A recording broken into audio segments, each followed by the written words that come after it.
Hello, everyone. I would very much first like to wish Happy Pride Month for everybody listening in. My name is Anna. My pronouns are she, her, they, them. I am from Finland. I'm based in the UK, and my expertise is very much in talent acquisition and people operations. But my specific focus here at the Clear Company is very much on cultural transformation through diversity and inclusion.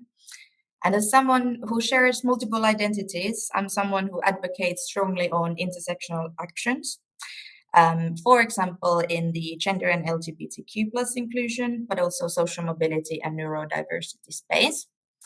As head of Clear Assured at the Clear Company, I manage the global D&I standard and support organizations of all sizes in their aims to create a more inclusive world of work and that real, authentic sense of belonging. I'm also the Global Director of Diversity and Inclusion at Women in Tech Global Movement, which is a not for profit on a mission to close the gender gap and to help women embrace technology.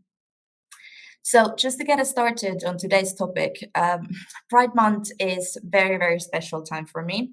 It's a specific time to celebrate all the queerness that there is.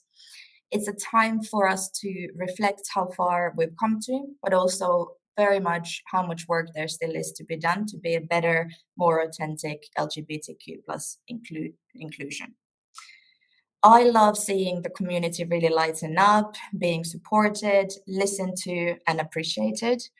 And as well as it's all about creating that brave space to be your truly authentic self. And it's not only for us who identify as LGBTQ plus, but also for all of our allies, all of our champions in the community.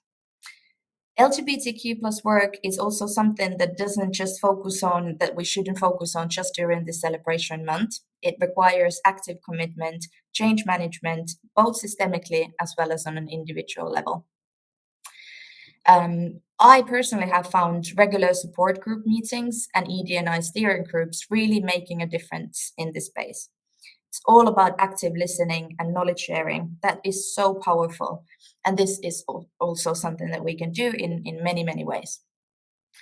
At the Clear Company, we created an LGBTQ plus support group, and it's called Sparkles.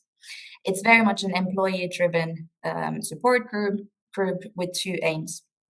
First of all, to create that safe space for all our employees who identify as LGBTQIA plus, and also create that learning and championing space for our allies.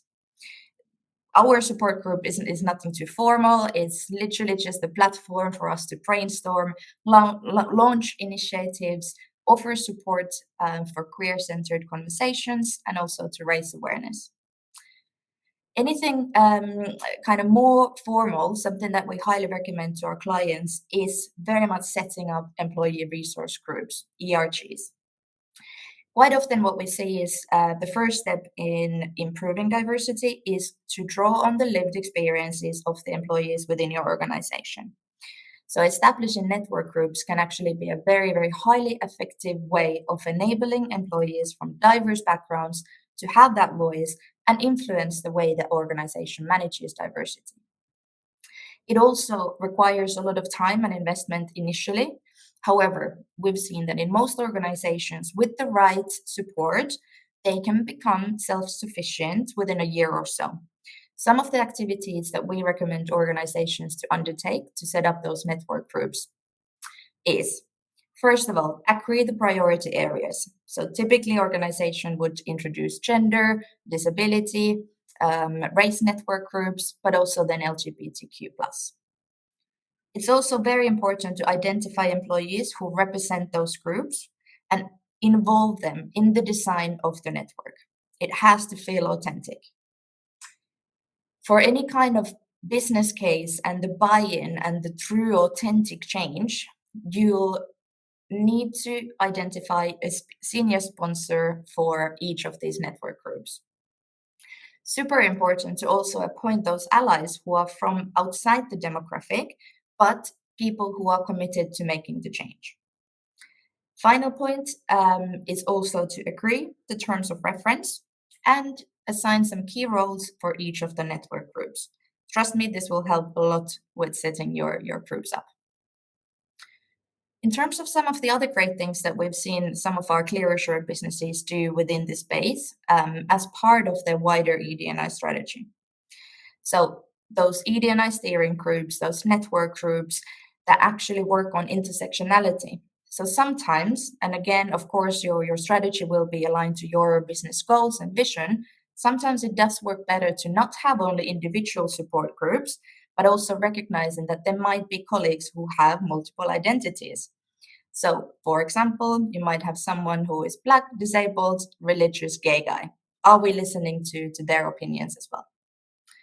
It's quite important also to have this kind of agile approach, trial and error with emotional intelligence and a big focus on empathy. So, real conversations that are open, sometimes they're difficult conversations as well. How can we increase our healthy curiosity to learn more from those underprivileged or underrepresented groups? More often than not, non binary identities are absent from the organizational policy work. So, looking at policies, reviewing your policies through trans inclusion lens can make a huge difference. Here's some of the examples that you can look into. Providing guidance for employees as to what pronouns are and how do we use them. Perhaps looking at your HR systems, making sure that a variety of prefixes or titles are available, or perhaps taking the decision to not collect such information at all. You might also want to focus on using gender inclusive language. So, for example, an easy fix in this space is if an employee wishes to discuss their salary, they should contact their manager. Have a look at also your anti-discrimination and bullying and harassment policies. Policies which are trans inclusive, they're accessible, they contain the information for staff and the organization around commitment to combating transphobia. There are also a number of external parties that you can work with in support. They can support you further, they can hold your organization accountable. You might consider working with Global Butterflies or an equal and trans and non-binary inclusion organization. Very important to also celebrate your successes. So communicating, showcasing not only internally, but also externally, what support is available, how much work have you already put into that authentic inclusion and anti-discrimination? What are the next steps in your LGBTQ plus action plan? How do you hold the organization accountable? And finally, support to networks also comes with the autonomy. Set some budgets, set mental health first aiders, allow your LGBTQ plus network to take a lead on a project, give them the voice. I'd like to thank you for your time today.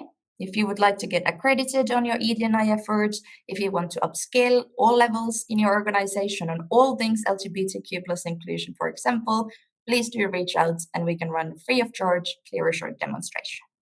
Thanks very much.